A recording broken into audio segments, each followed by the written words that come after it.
Hello everyone, welcome back to my channel. Before starting this video, I would like to say you guys a wish you great happy new year. And with this new year, we are going to start JavaScript projects as well. And thank you to all of you who are supporting me and my channel and this content which I am uploading on this channel. So thank you for that. Now let's have a quick demo of what exactly we are going to do in this project. As you can see on my screen, we have a finder, and here in this what we have to do is we have to just provide a number and click on the check button, which will going to decide whatever number is user provided, is it a even number or odd number. And if user doesn't provide any number in this field and try to click on check button, it should give a pop-up or alert. Okay, so let's try it out. So without providing any number here, I am clicking on check, and now you see it's saying please provide the number. So this kind of validation also we are going to add into this form. So now let's say I'll provide number as 11 and I want to check is it a even number or odd number. So let's click on check, and now you see it's saying it is an odd number. Okay, so let's try to change number. I'll say 12 and let's click on check, and now it's, you can see it's showing it is an even number. Okay, so this project we are going to build with using HTML, CSS and JavaScript. So if you're new here, please consider subscribing so you won't miss any future content. Now let's jump into the video.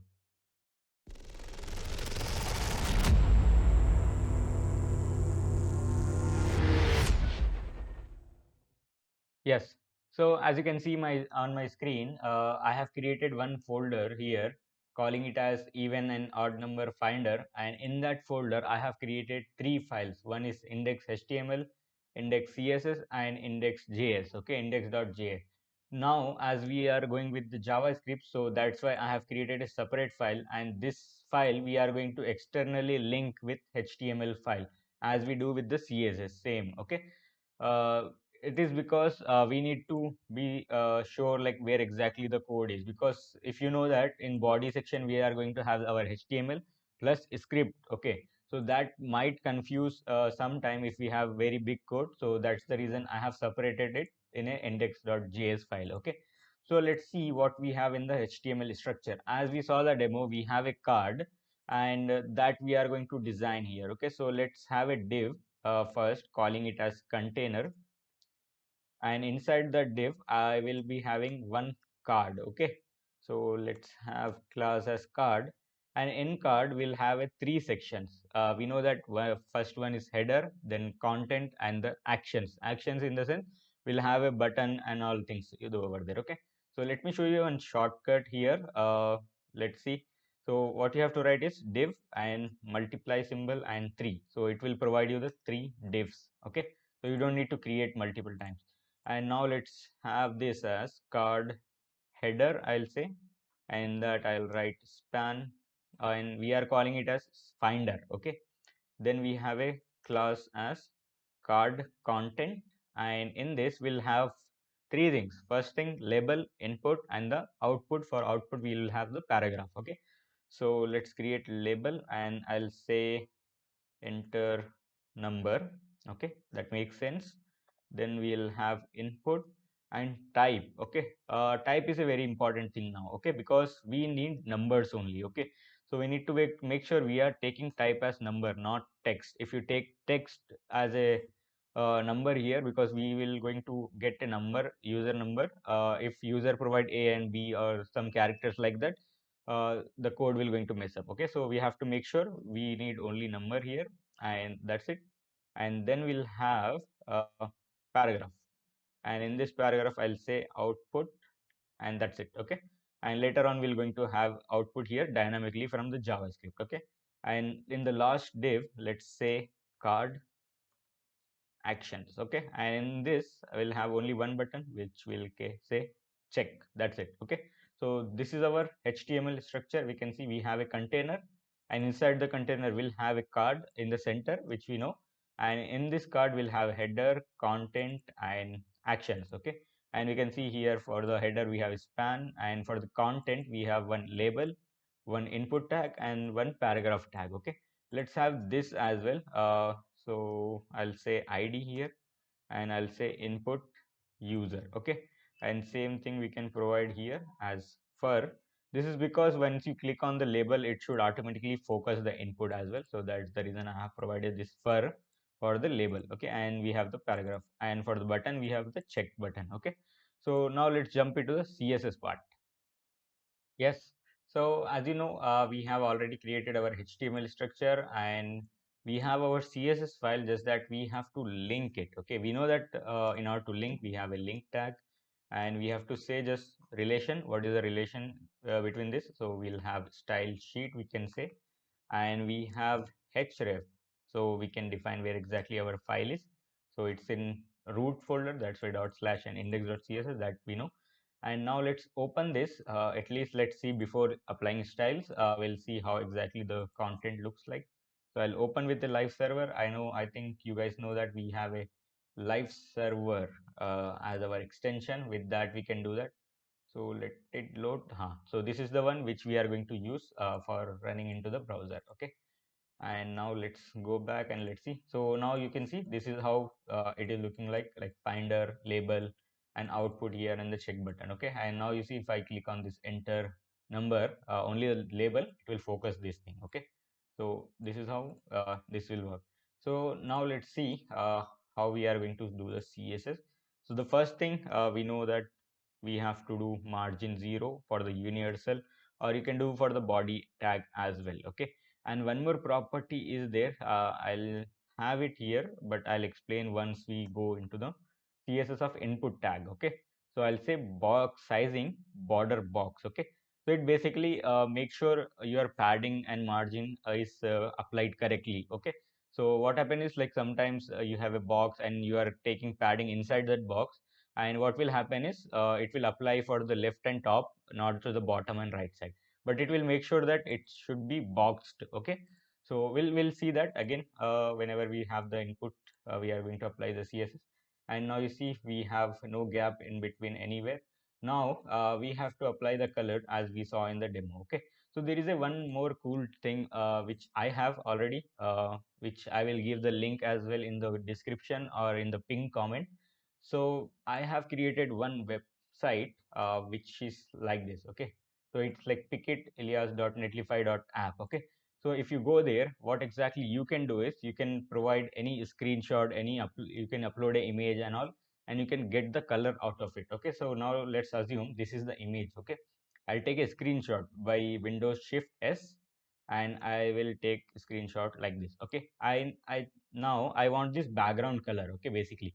So with this application, what you can do is either upload the file from your system, or if you have the URL of that email, or like image address, we can say, that you can paste it, or you can paste the screenshot as well. Okay, just now I have taken a screenshot.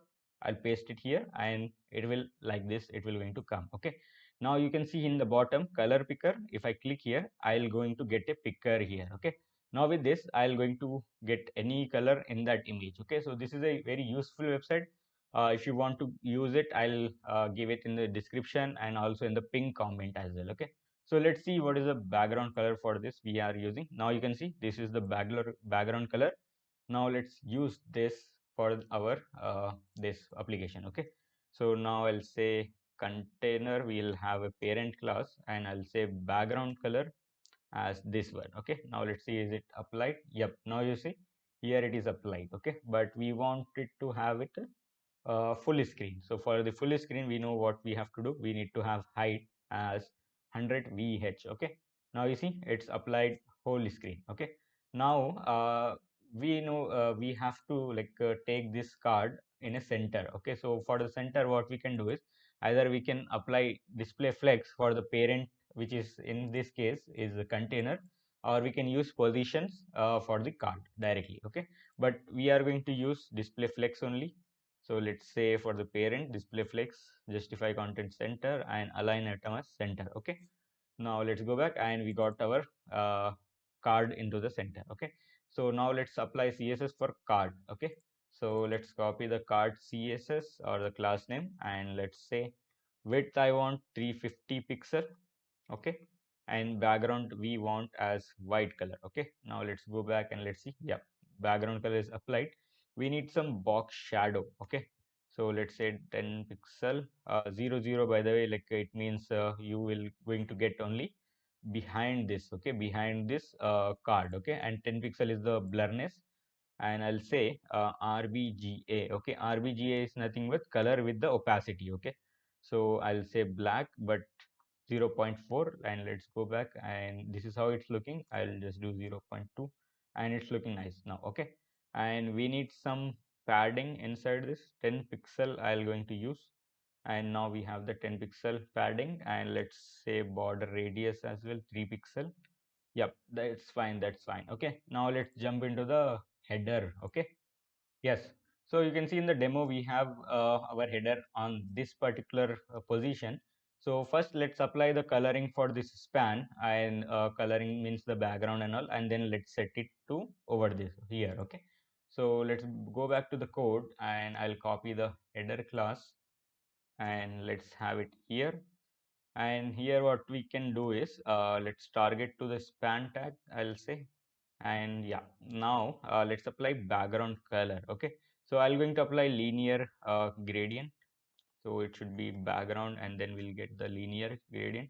I'll say 45 degrees, and we need the other colors. Okay, so what we can do is we have already in our Pickit, which is the picking color website, and here I can go here and get the color. The first color will be this one, I'll provide it, and the other color will be the other side color. Okay, so we need in the linear gradient. Okay, let's copy this as well, and now let's go back and let's see it here. Now you see it's applied, but it's very small, right? So that's why we are not able to see it. But let's apply the some font size and some width and height for this. Okay, let's say 100 pixel, and height I'll say 40 pixel. Border radius, let's say 50 pixel, not percent. Okay, and then what we can do is font size, I'll say 18 pixel, and font weight, which is how much you want it to be bold. Okay, so I want it to 600, and let's have some padding as well, 10 pixel. Let's go back. Yep, now you can see it's applied. We need more width basically. Okay, so let me say 150. Yes, we need it as display block as well, because basically it will be like inline by default. So we need to make it block, so it will come like this. Okay, and we want this text to be center, so let's do that as well. Let's apply text align center, and now we got it in a center, and let's increase this font size as well, 20. Yeah, that's fine. So now we have to set it to over here. Okay, so how we are going to do that, that's the thing. So first thing what I'll do is we have to use position absolute, that's for sure. But if I do position absolute now, let's see what will happen. Okay, so I'll say it from top, I need minus 20 pixel, let's say, because height is 40 now, so we need like half here and half in the above side. Okay, so that's why I'm saying minus 20, and let's say from left 45%, or let's see. Now you see it's going up here. Okay, because it's like basically targeting the body as a parent, but we have to make it header div as a parent. We can do that with the position relative applied in a parent class. Okay, which is card header. Okay, so let's say position relative, and it will fix that. Okay, now it's coming here. We just need to set the left. Okay, the other things are fine. So let's say instead of percentage, we can say 75 pixel maybe.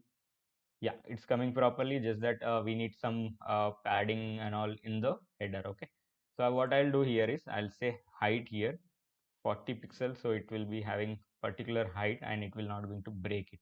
And I think we need to make it little above, so let's say 25. Yeah, now it's set it up properly. Okay, so let's say 28 maybe. Yeah, now it's looking good. Now let's go to the content section. Yes, so let's copy the card content class name, and let's try start applying on that. So I'll say for now, I'll just take border to see exactly how much box it is. Now you can see this is how the box is looking like, and we'll take this again and we'll target the input tag.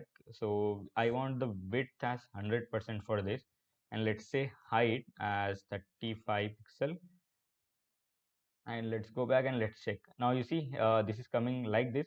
You can see I don't have any padding inside that and all, but you can see it's coming perfectly fine. Okay, so now you can see, because we have box sizing, as I told, box sizing will help during the padding and all if it's applied. Okay, so if I remove this, let's see what exactly will going to happen to the input text box. Okay, now you see here, ignore this. This is something else, because this is also happened for the span tags and all.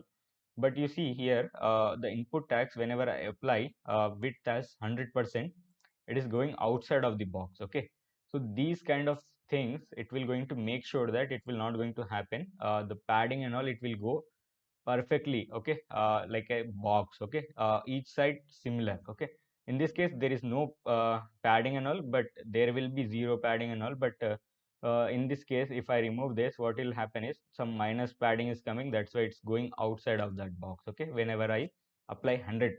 Okay, so it will it will make sure that it will not going to happen these kind of thing. It will make sure. Okay, this box sizing, border box, so this is the main important thing as well. For the universal tag or body tag, in that you can apply this one. Okay, so let's continue with this. We can see this is how it's coming. Let's remove the border, and I want to give some padding here, let's say 10 pixel. And yeah, that's fine. And you see, I need some gap in between the label and the input tag, so I can do margin top in the input, like suppose 5 pixel. I think that will be fine. Yeah, that's fine. And we need to have some color for this, as we saw in the demo. You can see here. So that again, we can go to the our color picker, and from there we can take the color picker, and we can get the background color for the uh, input tag. Okay, so let's apply that. So I'll say background, and here we can apply the color. And I don't want the border as well, so I'll do border none. And also the outline I don't want, so let's do it none. Okay, now we see we are getting it properly. But again, you can see if I enter here, it is coming very much like left. Okay, attached to the border or the left side. So I'll say padding left 15 pixel, so it will come here. Okay, and we can see it like this. And now let's have a placeholder as well, so it will say that enter a number. Okay, that's fine. Now you see, this is how we are getting this thing. And let's have the output as well. This is a paragraph, so going to target that as well. I just need some padding for that. Okay, so let's say padding 20 pixel and 10 pixel. So the first one we're going to apply to the top and bottom, and the second one for the left and right side. Okay, now we can see we are getting some gap here. That's completely good. Now let's go to the actions div, which is the button div. Okay, yes, so let's copy the class name for the actions, and let's target the button tag. So let's do this, and I'll say width as 100 pixel, and height I'll take 35 pixel. That's, I think, fine. And let's go back to the demo, and now you see here we are getting 100 pixel and the 35 here. But in the demo we can see the button color look like the same as we have for the this color. Okay, and you can see like there is a difference between this header and our header. We just need to increase the size, and we just need to change the font family. Okay, let's do quickly that thing. Header, and we have this one and this one. We need the font size to be increased, let's say 24 pixel. And how it's looking, yeah, it's looking great, I think. And let's apply font family here. Okay, so I'll apply directly in the universal, and I'll take Arial and this one. Okay, sans serif one. And now it's looking like this. And this is also coming fine now. That's good. But we want the background, linear background for the button as well. So I'll just go here and copy the span tag from the header, right? And I'll just apply it here. Okay, so yep, it's looking nice, just that we need to remove the borders. Okay, so let's do that. Border none, and outline as well none. Why I'm doing outline as null means, if I click here, it should not give any outline whenever it will be like have any action on that. Okay, so that time it will generally do. And border radius as well we want, so let's say 50 pixel I'll just give, so it will just curve it from the sides. And we need this into the center. Okay, so let's do that. So we can apply two things. Okay, if you have only single item here there in the div, and you don't have any paragraph or something, that time you can apply text align center, and it will actually do this button as well center. Okay, so let's do that. Text align center, and now you see it is coming into the completely in center. We just need to align the header as well. Header is like whenever you use positions, it will be like little hard to handle sometimes. So I think this will be fine, I guess 85. Yep, this is fine. It's center completely. Let's have some padding as well for the actions. I'll say 10 pixel. And yeah, so now you can see we are good with the design. Now the time is to see how we are going to build logic in JavaScript. Yes. So as you can see here, we have our JavaScript file open here. Okay. And let's try to see if it is working or not in our HTML. So I'll just say hi, Elias, and let's save it and let's go back to the browser here. Okay. And let's go to the console. We can go to developer tools by clicking inspect or something, or you can just do F12 and it will work both the same. But you can see in the console we are not getting anything, means it is not linked to the HTML file. Okay, once we linked it, then only it will going to come. So in order to link the file, what we have to do is we have to come to the HTML body section and here create script tag. And in this, after script, now this is the one attribute we have is src. Okay, so from here we can provide the source of the file, so which is index.js dot slash, which is root file, and index.js. Okay, that's it. And let's go back and let's see in the console, without refreshing anything, it's showing us hi Ilyas in the console. Okay, so this is how we are going to link that file. Now let's see how we can fetch the data or get the data from this input tag on clicking on this button and do something with that button. Okay, or the data. Okay, basically. So let me remove this.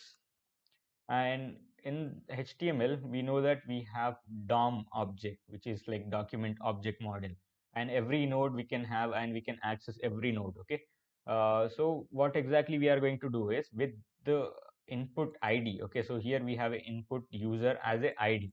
With this ID we are going to get the data whatever user enters in the input field. Okay, which is input text box. Okay, so let's copy this input user and let's come to the JavaScript file and let's create a variable called input user equal to, and we know that the document object model, which is DOM, representation we have as document here in the JavaScript, and dot get element by ID. Okay, will do. We have so many methods. Okay, if I do just dot get, here you can see get element, I'll say get any element by ID we have, class name we have, by name as we'll have, and tag name also we have. You have like div, label, input, that also you can provide if you want to do, and selections and selectors, so many things will be there. Okay, but we want to focus on the get element by ID, and let's do the function braces or the parentheses, and let's paste this input user our ID here. Okay, let me just have as a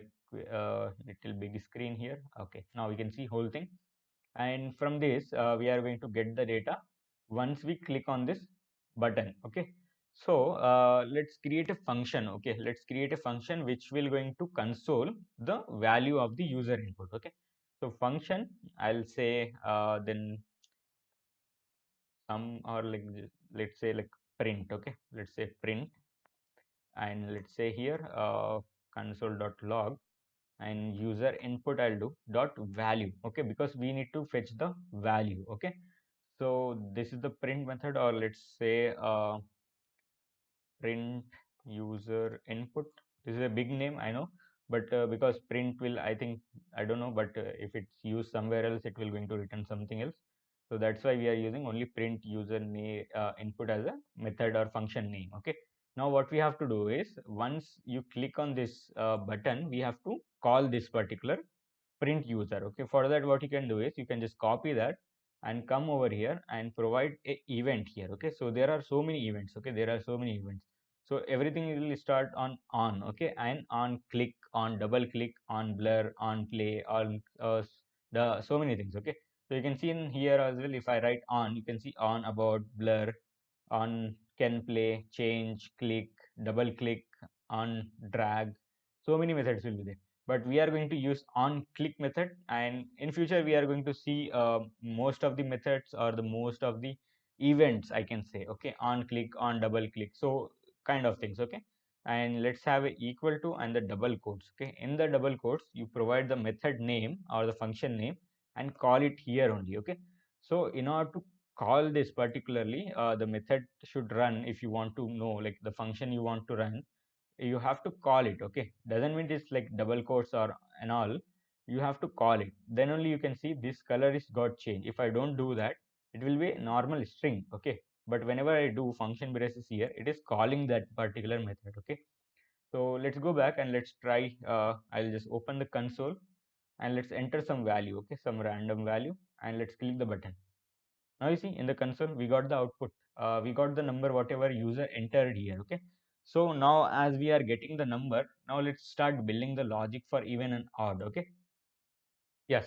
So let's clear this as well. I haven't cleared. Now it's clear. Okay, so now let's create a function which will say even or odd.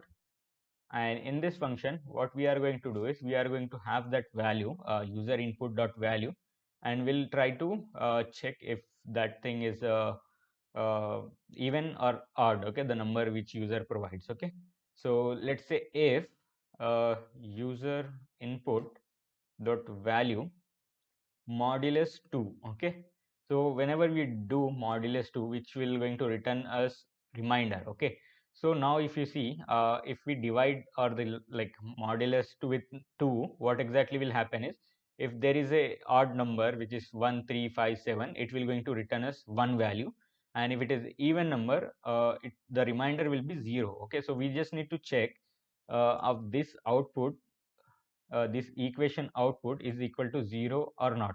If it is 0, it's an even number. If not, it's an odd number. Okay, so let's say triple equal to 0, because we want to make sure the data type also being checked over there, and then curly braces. Here what we can do is we can have the message as this is even. Okay, this is even number. Okay, I'm just saying in the comment, we have to do on this output. Okay, which is this paragraph. Okay, and we'll have else condition. Here we can say this is odd number. Okay, so basically the logic is simple.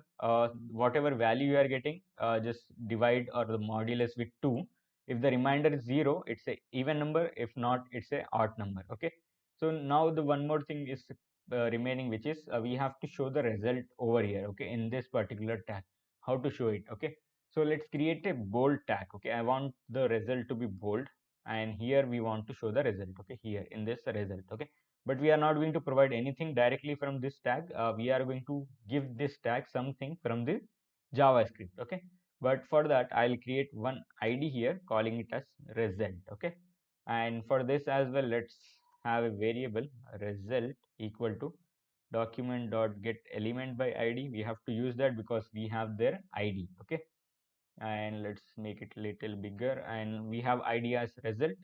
The variable name as well, we have the result, but that's fine. Okay, and here what I'll do is let's remove this comment, and I'll say result dot inner html. Okay, so inner html does one thing. Okay, what it will do is whatever string you provide here, number or any kind of data, it will going to replace whatever content is here. Okay, if I say result here now in HTML, once you click that button, if you are doing inner HTML, it will change that text to whatever text you provide. Suppose here I have 2222, it will going to replace with 2222. Okay, in front end, in the web application. Okay, but let's not provide anything here. Instead of here, what I'll say is it is a even number. Okay, and same thing in the odd as well. What I'll do is result dot inner HTML. I'll say it is a odd number. Okay, and we are good. Now we have to call this method. Okay, from this particular button. So what we can do is we can copy this function name, and we can go here and we can have a click event. Okay, which is on click, and here equal to double quotes, and we can provide the name.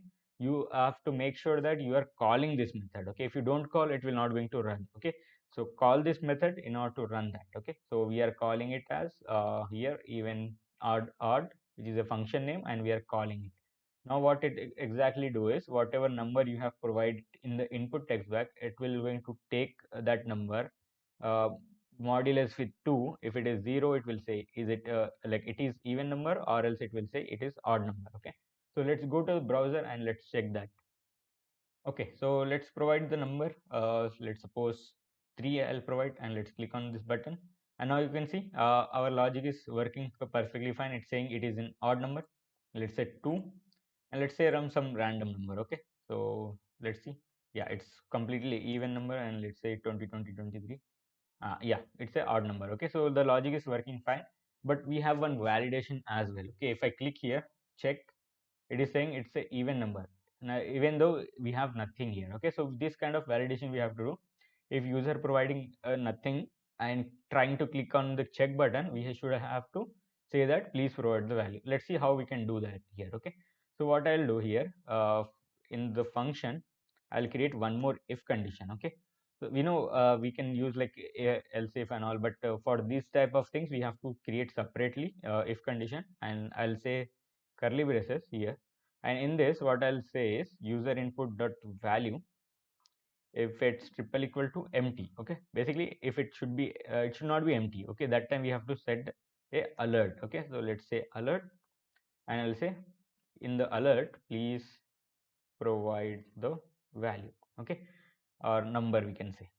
And let's say what is alert. Okay, alert is a function or method from JavaScript which will going to give you a pop-up whatever you say in this string. Okay, this going to be pop-up for our HTML page. Okay, so let's go back and let's check the validation.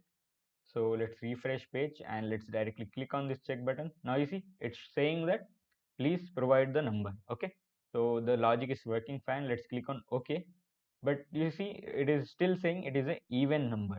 The reason is what exactly it's doing is it's going to the this if condition, it's throwing this alert, and it's going to this if condition again. Okay, but we want it to be break this function, we want to break it here. We know that break and continue conditions will be there, but that will not going to work inside the functions. Okay, it will going to work in the if sorry, for loops. Okay, but in this it will not going to work.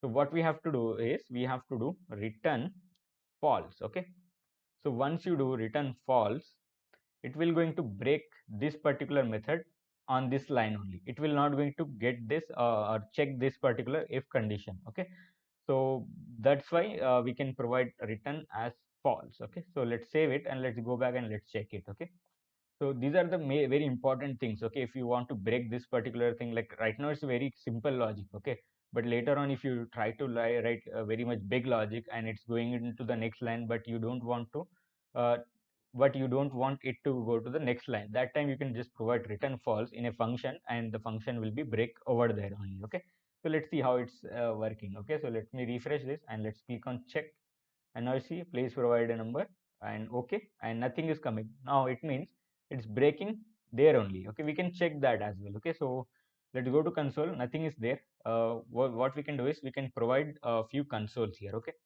so I am in validation, I'll say this one, and then after this if condition I'll provide one more console here.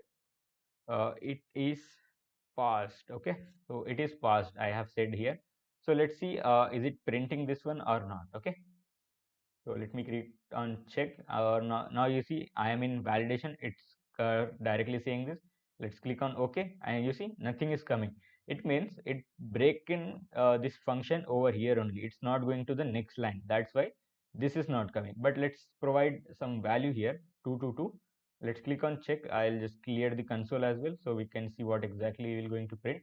Now let's click on check, and now you see it is passed. It's only saying this it is passed because the other console we have in the if condition, because this if condition is already false, so it will not going to check the inside, like it will not going to throw any alert, it will directly go here. Okay, because this condition is false. Okay, because we have provided some value, that's why. Okay, so let's remove this console, and yes, so this is about our project. We have done that validation on check, we are getting it properly, and if we provide any number it's saying even or odd. Okay, so this is how we have to do it. Yes. So this is about finder. We saw like how we can have a logic to get a number as like even or odd. and we saw like how the click events are we have. Okay, we saw only on click, but in future we are going to see more. But for this video, this is about it, and in future there are many projects which are going to come. So I'm hoping that you are very excited, and I'm also excited for this. So thank you guys for watching this video. I hope you found it helpful. If you did, please consider subscribing and give it a like. I'll be back with more content in the next video. Thank you.